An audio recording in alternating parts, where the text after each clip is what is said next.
Everyone's on social media in some capacity, but we're talking about really how to use social media as a business tool here. So where should people start so they could start to get traction without trying to be everywhere all at once? I don't think you can be on just one, but I'm not here to say that you should be on 10.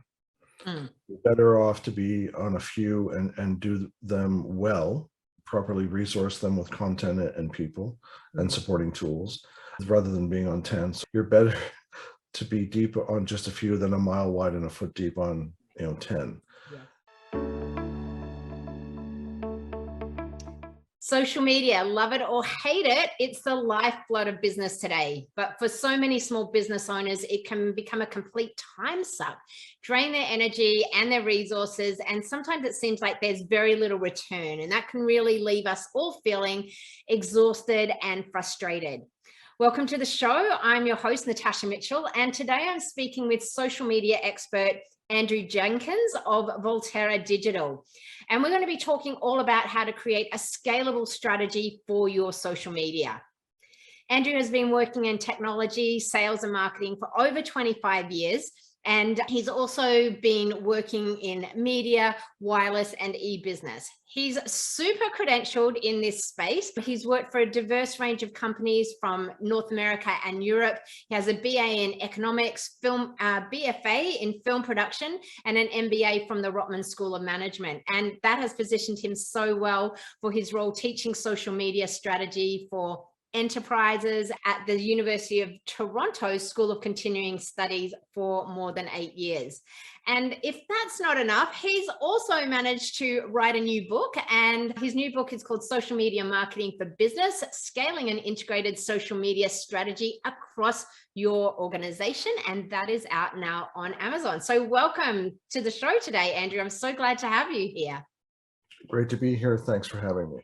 Yeah. So, Andrew, you've been at the leading edge of this whole online marketing space for over 30 years now. You're probably the OG in social marketing. So can you share a little bit about your journey and what some of the biggest developments you've seen, in this space over the time? Sure. I mean, I've been using social media since the early 2000s.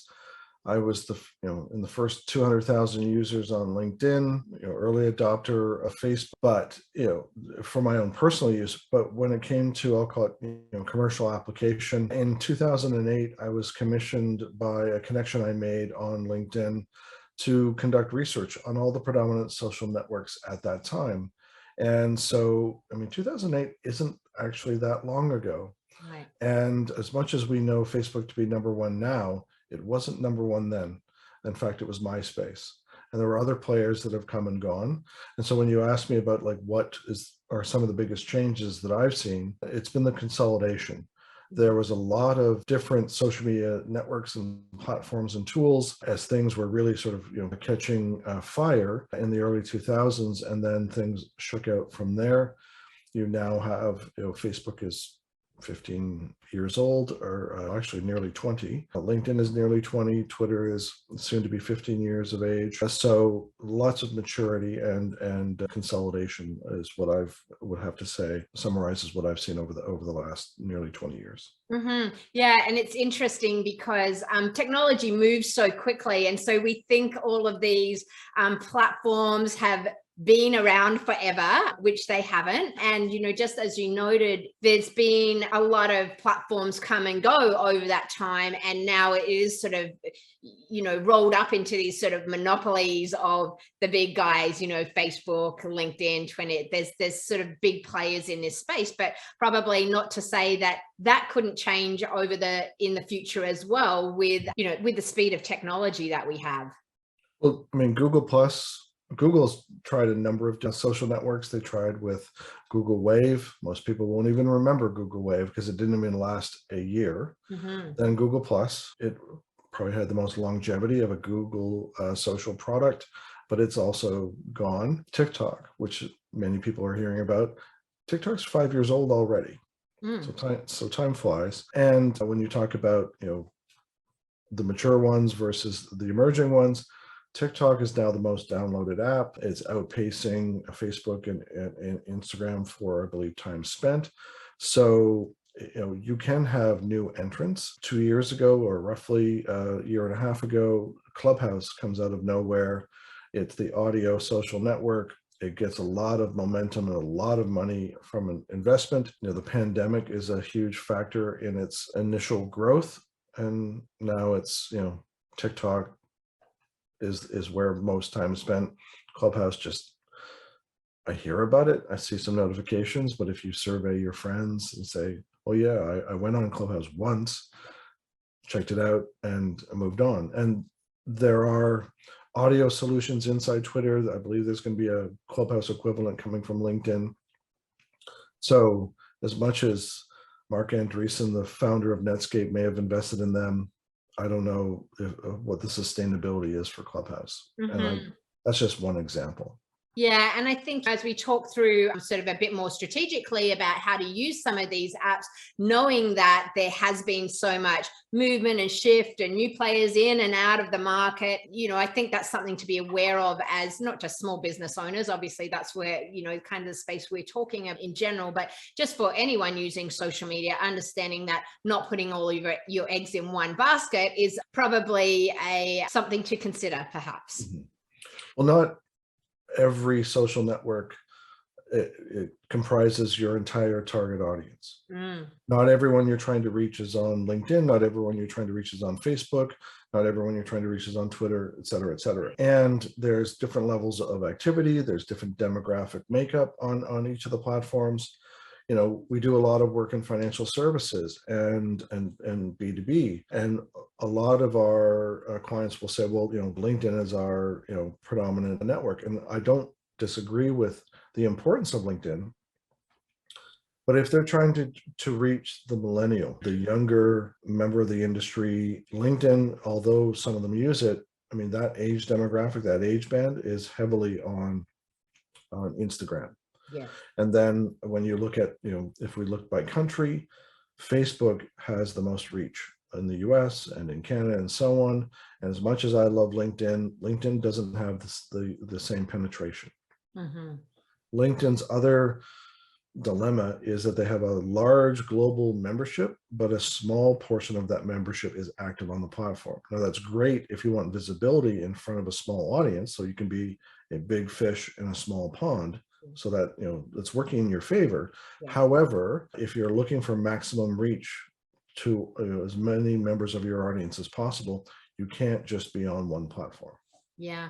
And I think that's a really great starting point for the next, question that I have for you, which is there is so much functionality available, and sometimes it can, be difficult to be everywhere, and it can all be a bit overwhelming. So where should we start? I mean, everyone's on social media in some capacity, but we're talking about really how to use social media as a business tool here. So where should people start, simply with their social media, so perhaps they could start to get traction without trying to be everywhere all at once? What are some of your suggestions around that? As I was saying, I don't think you can be on just one, but I'm not here to say that you should be on 10. You're better off to be on a few and do them well, properly resource them with content and people and supporting tools, rather than being on 10. So the expression I use is you're better to be deep on just a few than a mile wide and a foot deep on 10. Yeah. Now, having said that, if I'm a retailer and I have a bricks and mortar location, then I have the opportunity to survey my bricks and mortar customers and say, like, what social networks are you on? When where are you on Facebook? Are you on Instagram? So a lot of B2C would skew towards Facebook, Instagram, and even TikTok. Yes. Twitter is great for news dissemination. So if you're a B2B and you're putting out industry related news about yourself in the context of the industry. We've done a lot of work in the mining industry, for example, and their default channel is Twitter, because they're sending out press releases, stock related news, and news from them and about them that impacts their stock price, etc. And people track stock tickers on Twitter as well. So, very much, heavy emphasis on that platform. But no matter whether you're B2B, B2C, is to look at, test the waters, set up an account on each platform, not from the standpoint of that you're going to be active there, but Yes. to ensure that no other party sets up an account with your brand. So Right. just from a brand protection at a minimum, you can leave the account dormant. And then step two would be just do some listening. See if your competitors are there, see if there's online activity and conversation that is, would indicate that your potential customers are there, and just, if there's relevant activity and conversation for your business, and you can then shortlist from there. So you may have looked at, Pinterest and TikTok and so on. As much as I find, TikTok fascinating as an example, I know that, B2B is just starting there. So, and it demands video. And so if you're not prepared for the kind of content that a particular platform demands and the nurturing that it requires, then maybe you want to put that on the back burner and focus on the ones that you can, manage more easily, and work your way up to it as your efforts mature. Well, that's really helpful advice. I think the first thing is having your brand stamp across all of the platforms. That's really valuable tip. And I agree. That's something that I see with a lot of my clients. Before I'm handing them off to the social media people like yourself, just at least having those discussions is like, what do they want to do? What do they enjoy doing? Where is their audience hanging out? And what is reasonable for them to be able to show up and be consistent? Because for sure the video opportunities are more challenging if you're not comfortable in front of the camera, obviously, but also just kind of time and labor intensive, and particularly for some of the smaller business owners, recording those videos, editing them, etc. It's definitely something that from my perspective, if I'm recommending clients go in that direction, that they have some kind of help and support on that. Otherwise they can totally go down a rabbit hole with some of that as well. If you're not careful, you can spend a lot of time and energy on certain things that don't have a payoff, or, like, there's an expression, just ship it. Excellent is the enemy of the good. So you don't want, as I often joke, you don't want it to be $1,000 tweet, meaning we put all of this time and energy into something we shared once in a social post and we moved on. Yeah. And then after reflection, you realize, wow, we had like 10 people working on that and we shared it once. And when you think how much time and effort and true cost is related to that single social post, can you say to yourself, was it worth it? And the goal is to work smarter and not harder. Yeah, absolutely. Couldn't agree more with that. And, I mean, we sort of started touching on some of these pieces, but what other sort of are the most common mistakes that you see people making when it comes to social media? They treat it as an afterthought. The expression that came from someone early on that I was listening to give a presentation, no one had taken ownership of social media at this one particular financial institution. And so as she described it, I started doing social off the corner of my desk. Nobody owned it. And so I started, just dabbling. But social is always on. No disrespect to people who build websites or do SEO, but once your website's done, that project is over, with the exception of just ongoing maintenance and tweaks. Right. The same thing with SEO. You're writing content on a regular basis that might be SEO oriented. Configuring your website again is a project, and then it's tweaks after that. But social is always on. And when you talk about missteps, or like where people get it wrong, is they think that, posting once every other month is doing social. I'm sorry to be the bearer of bad news, but you need to be posting probably daily. The algorithms are working against you if you're being that sporadic. You are competing for visibility. Be it organic or paid. And so if you're not, in the mix, and you're not doing it with consistency, you're not going to get much in terms of a return on investment. And so when people think, oh, I can just do it part-time, and then you tell them the reality of just how much demand is required, how much effort is demanded of social media to just, be in the game, then, they realize, oh, geez. And when you tell them the shelf life of a tweet is 15 minutes, so that means you can tweet more times per day, more days per week. And they're like, well, what would I tweet? And you go, well, that blog post that you shared once last month, if it's still relevant, could be shared again. And getting away from this idea of one and done. Can I take a blog post? Can I use artificial intelligence? There's numerous tools out there now that will read your blog post and turn it into an audio clip. There are some that will read your blog post, pull in stock video footage, and create a video based on the text of the blog. There's now solutions out there where I can read a portion of text in my own voice. Then I can give the solution more text and it will read it in my voice back to me. So if you want to, quote, do a virtual audio book or a virtual ebook or whatever, like those solutions exist now. And the reason I bring those sorts of ideas up, that it all still goes back to, I wrote a single blog post and now I can create like half a dozen different types of social posts and extend the social content life of that one original asset. And the other thing to say, blogging is still a worthwhile endeavor, but you should not rely solely on that. We are moving to a video and rich media centric consumption model. Cisco was saying by the end of 2022, 80+% of content will be video.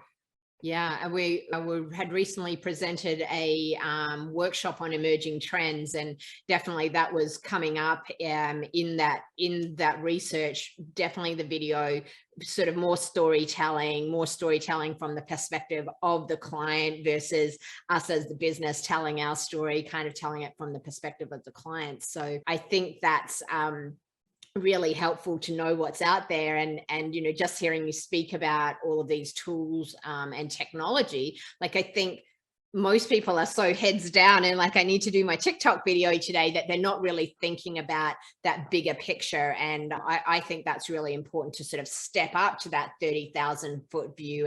And I know that I've struggled with that in the past. It's like, well, what am I going to like post today? But I'm kind of getting more mileage out of those assets, whether it's through technology or simply just even manually doing it. I think you get that idea of getting one piece of content, using it multiple ways, and not having to do a brand new piece of content every time. I think that's such valuable advice.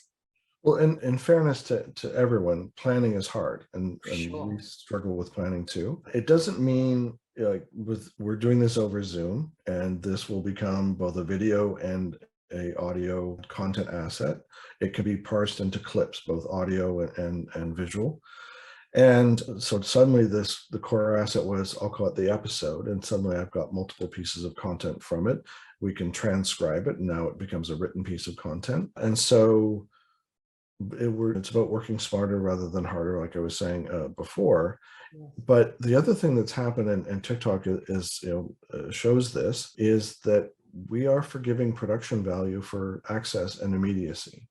So I can just fire up my phone and I can talk about something. Now, I work in social media. I can talk about a trend or something and just share my thoughts on my phone without having to worry about, well, does it have my branding and so on.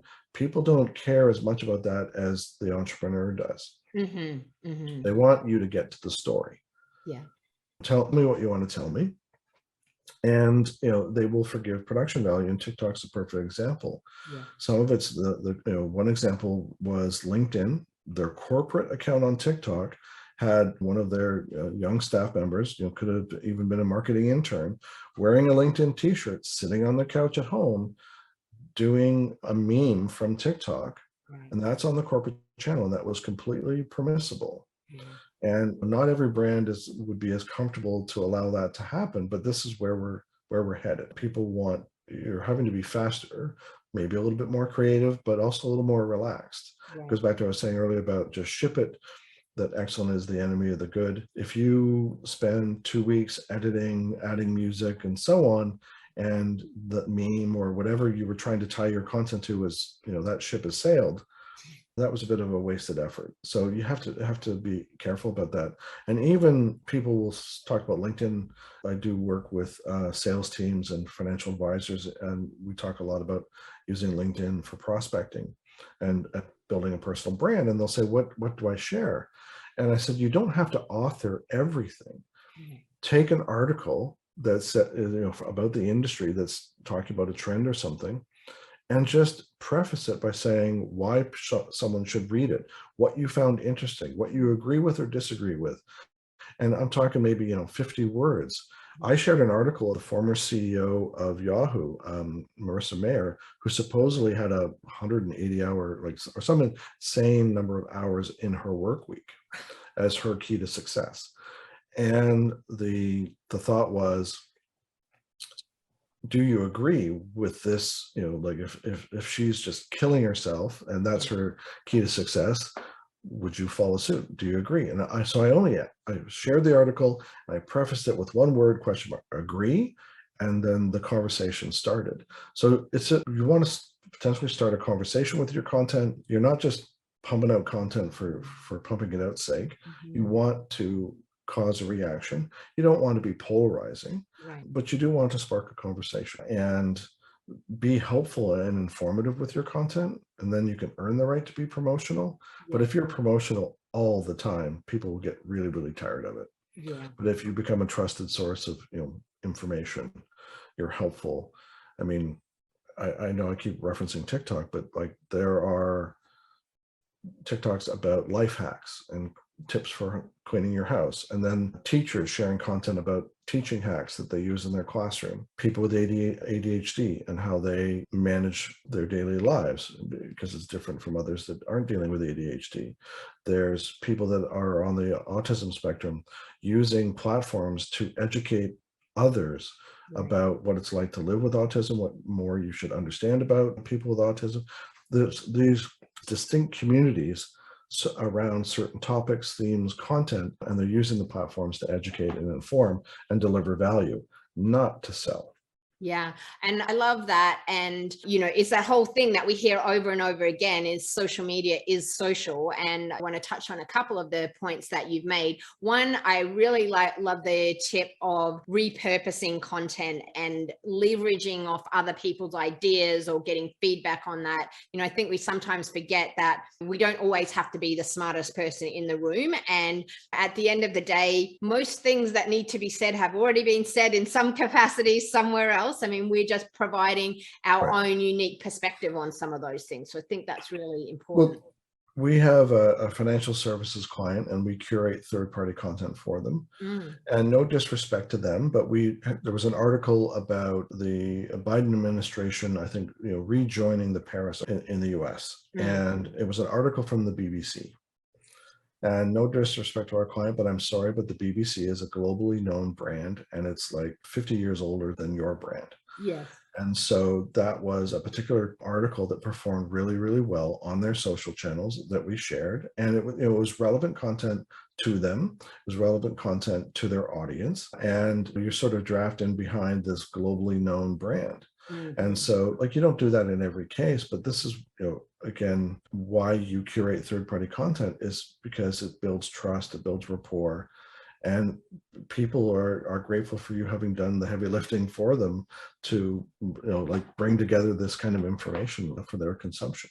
And if you can leverage the global brand when you're doing it, why not? Yeah. And that's really helpful. And just this discussion is reminding me of doing that for myself as well, because, there's so much great information that we come across in the business world on a day-to-day basis. And I love sharing that information. And I think the other point you touched on as part of all of that is sharing value add content. It's not always about just promo. It's really about adding value, building credibility, becoming the trusted source in your community, and building relationship with people as well. And I know you've done that in the past and have spoken specifically about that in your book, how even in the early days, you used, for example, a LinkedIn to make some amazing connections that translated into large pieces of business for you. Well, I owe my career running Volterra for the last 14 years to a specific connection I made on LinkedIn, and then connections that followed suit. So yeah, it's been instrumental. But just to add to what we're talking about being a valuable resource when it comes to content, one example I like to share is for a number of years we managed the social media for a nonprofit related to cancer. And if you came to their Facebook page on a Monday and they asked you to donate, and you donated, fine. But if you came back Tuesday and they asked you to donate, and you came back Wednesday and they asked you to donate, well, you probably wouldn't come back Thursday, because you begin to question, well, is that all they have? Is that the only thing they want to do? Right. And that's, I mean, yes, nonprofits and charities, rely on donations. I'm not belittling that or diminishing that, but you can come at it indirectly. So yes, you earn the right to periodically ask for donations. There are, donation campaigns, and those happen, and that's all fine and good. But what we helped them to do was we curated third-party content because of the number of people that are touched by cancer. Not just the patient, but again, not diminishing them, but we would provide content about dietary considerations during chemo on one day. Another day would be, here's an announcement about a drug trial. Another day would be, here's an article or an announcement about a new research grant and the physicians in the hospital or organization that received it. Here's an article about how to talk to someone with cancer, the responsibilities of a caregiver. And so we tried to help them, and we were successful in doing so, in curating content that was relevant and useful to all the different stakeholders that were impacted by cancer. Right. Yeah, no, exactly. And really just coming at it from the different angles. And, I love our discussion about like the different platforms. Some are more written, some are more audio, some are more like a quick tweet, some are more TikTok-y with music and a bit more entertainment value. So I'm mainly on Instagram and Facebook, tending to perhaps move a little bit more in the LinkedIn space. TikTok is not a platform that I've been on dramatically yet, but we'll definitely explore that. I'd love to hear your thought on this. I'm really trying to find the balance of doing my TikTok dance and actually providing, and I'd like to see what your TikTok dance was actually, Andrew. I haven't done it. So I've been a net consumer of TikTok content. In full transparency, I've yet to post there. I've merely been observing. Like I said, for a long time, and similar to the advice we give clients, I'm looking at it first. Yes. And seeing whether or not there's an angle. I now am seeing content from other social agencies, more B2B conversations coming in. Right. And I'm seeing lots of LinkedIn influencers going on there and talking about sales prospecting and social, how to use LinkedIn, et cetera. So there's a lot more cross-pollination, and I'm also seeing the rise in people that of an older demographic. Part of the reason TikTok exploded was because many of the younger users were moving away from Snap and from Snapchat, from Facebook and Instagram, because that's where their parents had shown up. Right. And so they always I want something for me where my parents aren't. Yes. Present, and inevitably, the older go and check something out. And because of the pandemic, I've seen a corporate presentation from TikTok that were talking about distinct communities and where certain communities had explosive growth. And Mums of TikTok was one of I think the biggest, or one of the biggest communities on the platform. Yeah. And it was during the pandemic that many mums were finding each other. They were sharing content to make each other laugh. They were sharing content to share that they were having the same challenges that others were. They were bearing the brunt of home teaching, working from home. Just, it seemed, there was no break, and they would use TikTok for a break. And I think that's part of the reason TikTok just exploded in the way that it did over the last 2+ years. Yeah, for sure. And I think just having a creative outlet, I think when we've been trapped in our homes for so long, we haven't necessarily had all of that other external stimulation that we might have had around going to the theater or the movies or out dancing or whatever. So we've kind of brought that into social media platform. And I just think it's really fascinating, probably a conversation for another day, about how all of the cultural and economic factors actually are really impacting some of the growth of these platforms as well. And it'll be interesting to see what happens, down the track. Andrew, we've talked a little bit, we sort of started touching on it also in this conversation, but, when we start posting content, sometimes it can feel a little bit like we're just throwing spaghetti at the wall. Sometimes I've done that. Like my quiche video will get like 10,000 views, and my actual business content will get like 2 views. I'd love to hear your perspective on how can we really most effectively use the power of social media for truly generating business. It's going to sound counterintuitive, but don't post content for likes. What I mean by that is don't get hung up on the outcome Yeah. versus there is an audience for your content. Focus on quality, be consistent. So you don't have to post 100 times a day, to have success. But by the same token, don't post once every, 3, find a happy medium. Start small, start on, even a single platform, but just post consistently and post content that would be of interest to you. And there's a great phrase from Jay Baer of Convince and Convert. Is your content so good that people would be willing to pay for it? Now there's curating, articles from other sources. That's, if you want to bucket it, third-party content from you and about you, and then, potentially some promotional content as you earn the right to be promotional. And you mentioned my book at the outset of our discussion. I've been, putting out content that promotes it, or that, indirectly is promoting the fact that it's available. But by the same token, like in the case of LinkedIn, there's a lot of value. Don't just like someone's content. A like is easy to give. Comment. So share it to other people that, Mary, I saw this article shared by my friend or my connection, so-and-so. This is something you and I were just talking about when we last saw each other, or given our last conversation, I thought this was right. Again, it's like, even though you didn't author it, you are providing value because you found it and sent it to someone who you thought would find it of interest. And so focus on providing value. Better to provide value to 10 people than have 100 people like it and never share it, comment, and probably didn't even bother looking at it. And so focus on quality over quantity, and you'll find an audience. And the channels are slightly different. So LinkedIn is predominantly a professional network, although you're seeing what I refer to as the Facebookification of LinkedIn, where people are increasingly sharing content that we would have seen on Facebook. Right. Some of it polarizing and sparking debate, but to the extreme. Facebook is friends and family only, and it's locked down. And even then, I'm not that active. Yes. But I'm very active from the standpoint of the work that we do. But my personal favorite channel for, I'm a bit of an information junkie. My personal favorite is Twitter, because there's just so much available information there. And people get overwhelmed by Twitter, and I just tell them, yes, it can be noisy, and yes, it can be just like this extreme onslaught of streaming information, but there is a way to filter it and organize it so you can get to what you want. You can filter out all the noise and get the sources, like the people and the organizations that you want to hear from. So you can tailor your experience. And, that's you and the algorithm working, sort of in conjunction with one another. And in the case of TikTok, I've just been a net consumer, and I want to understand it as best I can. And we discuss it in the course that I teach.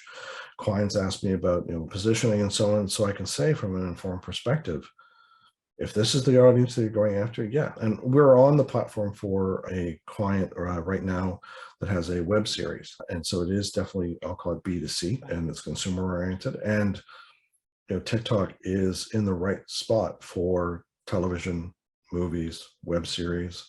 So it is part of our marketing mix, and, we're enjoying the learning, but it's a Canadian centric show, and Canada penetration on TikTok is still modest. So we're not expecting it to be the predominant platform for us. So it goes back to what we were talking about earlier. Not every platform is going to light the world on fire for you. But if your audience is there and you see value in being on it, and you can manage being there, then great.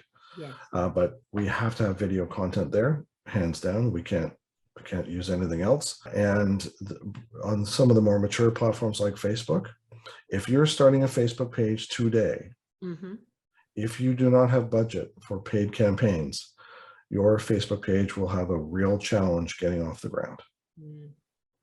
Because it is one of the most mature platforms. Organic reach is near zero. So if you set up a Facebook page and you have 10 followers and you're putting it, and those are your friends and family, and you're not your target customer, it's going to be a real challenge unless you put some paid behind your content. And that, like, I'm not here to rain on people's parades. That is just the way it is. Yeah. And I think we need to have these real talks, because I think and I want to talk a little bit about leveraging their talents of expert agencies like yourself. But I think this is part of the frustration. People are seeing half the story on social media, and they only see is like, I need to show up and post consistently, but they're not seeing the other elements of that, is how each platform really is being used. You've raised some really important points, like what's the penetration in the country that you're living? Are your demographic on there? Do you need a paid traffic strategy? And, again, we won't dive into the whole Facebook paid strategies, but I know so many people have just dropped tons of cash in Facebook, not really knowing what they're doing. And it's kind of being a bit of a black hole, and they're missing the point of like, yeah, well, there needs to be a testing period. There needs to be some money in a testing period. Then there needs to be some money in the actual campaign period, and what that really looks like. So it brings me to another sort of point as we get near the end of our conversation today. Is a lot of clients ask me about, they say, I want to just get social media off my plate. I want to hand this off. I want to outsource it. What would be some recommendations and advice you would have if someone wants to get social media off, or what are the flags that they should look out for?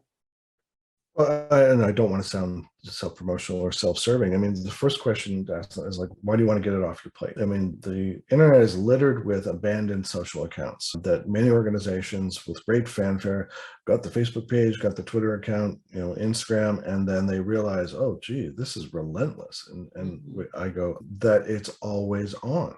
Yeah. It's, you send it in an email newsletter, maybe once a week, once a month. Like I said, you've built your website. Now you're just maintaining it with a bit of tweaks, but social's on every single day. Mm-hmm. And that's like, people go full speed into that wall of reality that social is always on, and they aren't necessarily prepared for it. They are doing it off the corner of their desk, and they're coming to it as an afterthought. They've done I'll call it their marketing plan for the quarter, for the Christmas season, whatever is relevant to their business. But then oh yeah, we forgot social. Or on the flip side, maybe they've got it organized, but they're just checking a box. Okay, we wrote this blog, we shared it across all 4 channels on the same day, at the same time, with one click of a button. Okay, and then next week we'll do it again. And they're not looking at the analysts to say, okay, so we shared that blog post. How many people visited the blog on our website? Right. How many clicks did it get? And then like 2. And you kind of go, well, if there were more people working on the blog than read it, is that perhaps a bad thing? And so they need to think about what's the best use of their time.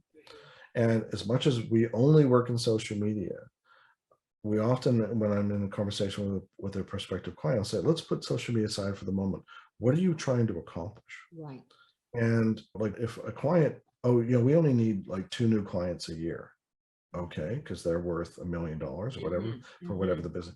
You kind of go, I don't know if you need to put all the energy you would have to put into social if you only need 2 clients. Right. Maybe you would be better off just prospecting on LinkedIn, leveraging your relationships and your referrals. Like, as much as that might mean I'm foregoing the opportunity to sell you our services, let's, put your time and energy into where it's best allocated. On the flip side, if you're a energy drink or whatever, and the people you're trying to reach are like so heavily invested in time spent on social, then yeah, you need to be putting a lot of energy in there. But if you're like an energy drink or a consumer packaged good, the demand on you for creative and just like a tremendous volume of content is the other end of the extreme. And so you have to be, prepared for that. And Instagram has to be curated. Like, every image has to be really, thought through. Your copy, your, hashtags have to be researched, and so on. And so every channel has its nuances, its requirements, and so on. And so think about where you should be putting your energy. And almost everyone has an email address. So are you leveraging email for a distribution list? How much traffic comes from social to your websites now? And as well, If you talk to like a HubSpot partner or a content marketing agency or like a web agency, they'll tell you it will take 6 months for Google to properly index your website for discoverability. Yeah. To really, to be kind of, ranking where you want to be. It's the same for social. So don't think that I fire up my Facebook page tomorrow, like with 2 fans or 2 followers, and then the second day they'll be beating a path to my door. It's going to take 6 months of consistent effort. Yeah. And the same thing, like for people who say, oh, we want a podcast or we want a YouTube channel. And I'll pause people and say, do you want a show? We'll use YouTube as an example. Do you want a YouTube show, or do you want to use YouTube to house video files that you happen to have? And they'll say, well, what do you mean? And I'll say, are you going to produce an episode every week, minimum? And I'm like, well, what? Yeah. This is the consistency that it requires. Or a podcast, how consistent, and I'll for myself, I have 10 episodes of a podcast show that we're just getting rolling, and we've been sporadic in rolling it out. Our goal is to be more consistent, but thankfully the each episode that have been released are well received. But I do want to get to the point where every other week or every week, if possible, we're having an episode released.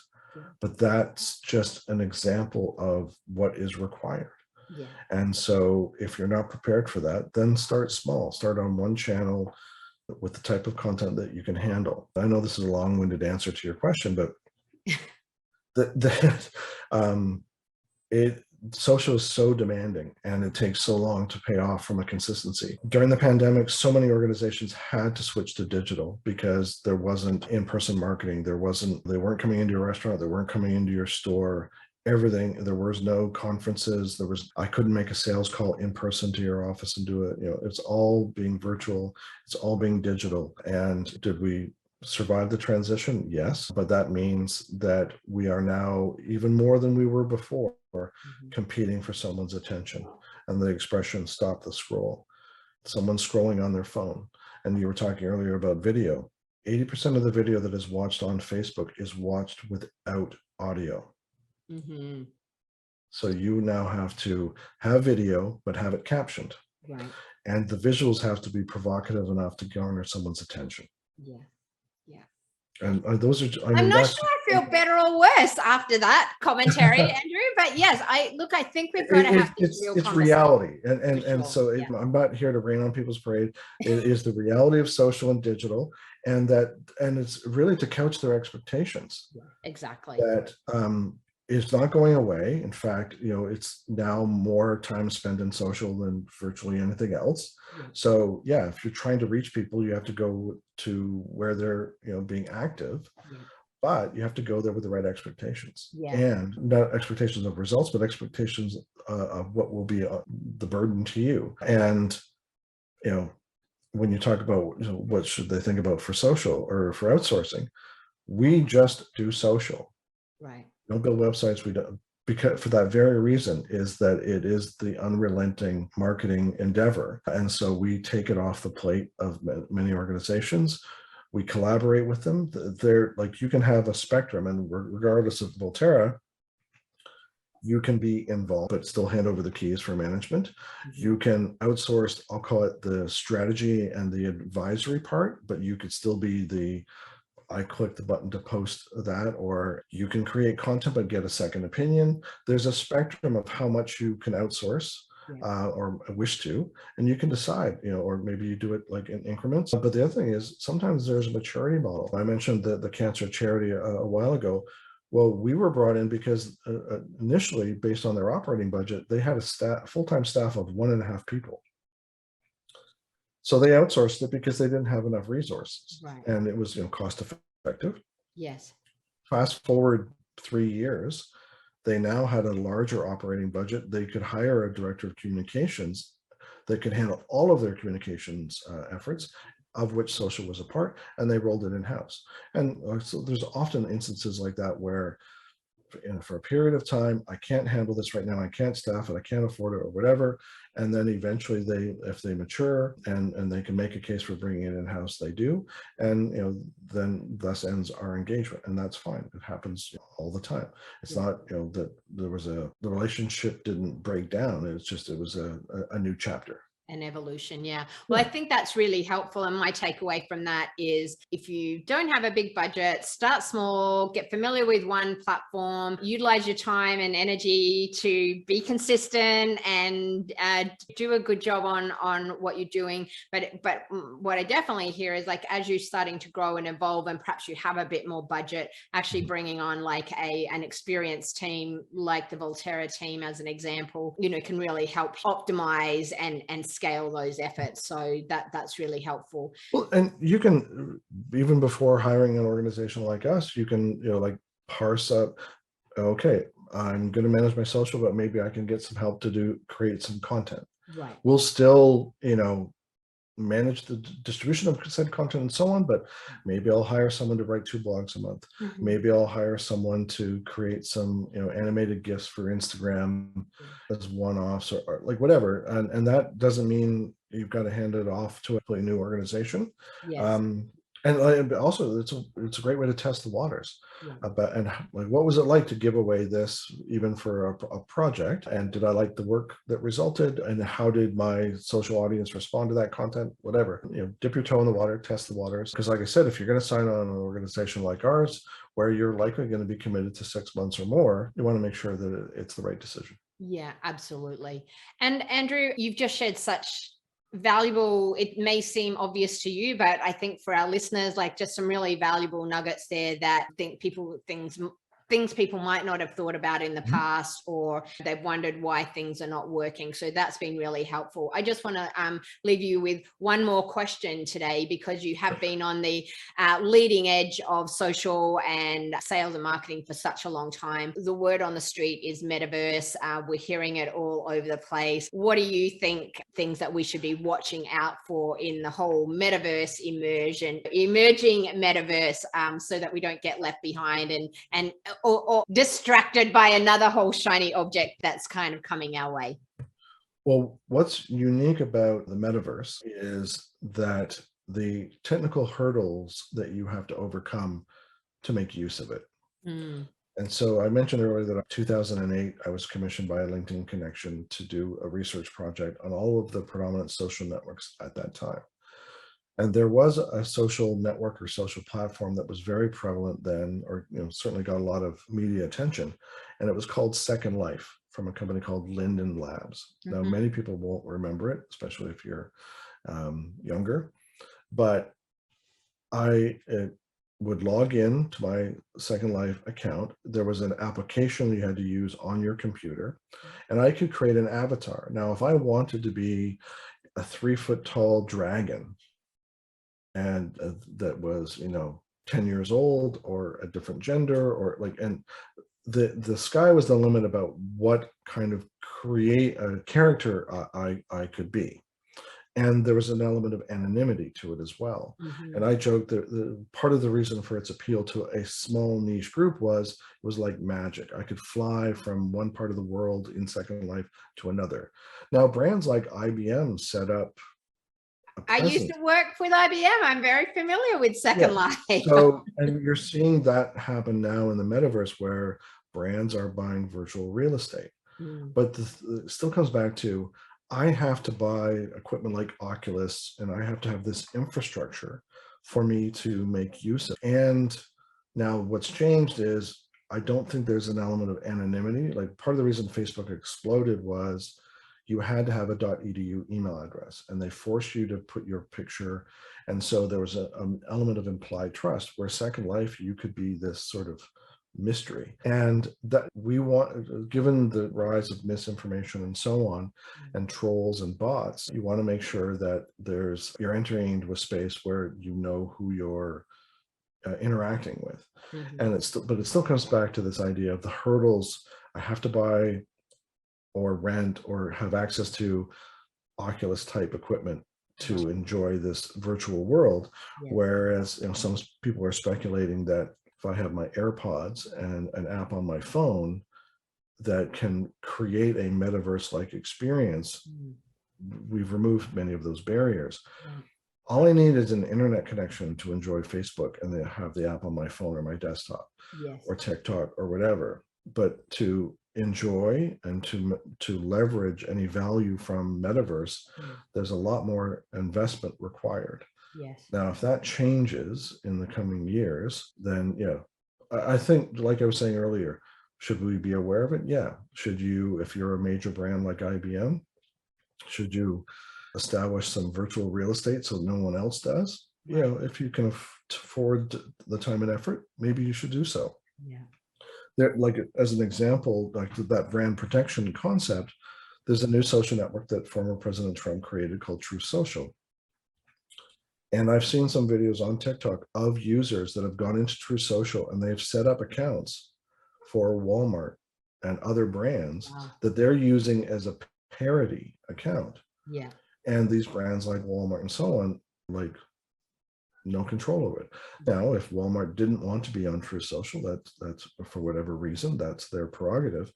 But there are people out there that are taking advantage of the fact that, oh, there's an unused or there are some brand accounts that haven't been taken yet that I could potentially lock up and then maybe sell back to Walmart for a sizable amount of money. Sounds like a whole interesting business model. So yes, I'm not trying to give anybody ideas, but this is what I've witnessed. So.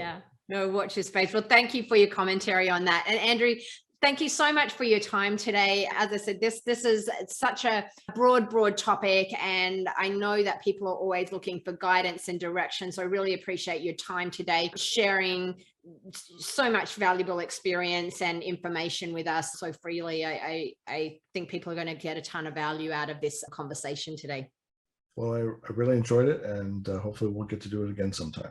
Absolutely. And if you would like to connect with Andrew, firstly, I want to let you know that his book, Social Media Marketing for Business, Scaling an Integrated Social Media Strategy Across Your Organization, that's available on Amazon. So go and check that out. And if you'd like to connect with Andrew, he is on, his website is volteradigital.com, and he's also on all other good social media channels. And I will leave the links to all of those in the show notes of this podcast. And if you need any additional help to grow your business the simple way, you can certainly visit me at inspireanddrive.com and download my Simple Business Blueprint or schedule a discovery call. And that's all for now. I look forward to you joining me in the next episode, where I'll be sharing more interviews from guest experts on the best and most effective business tips to grow and scale your business. So that's all for now. Bye for now. And just remember to keep things simple.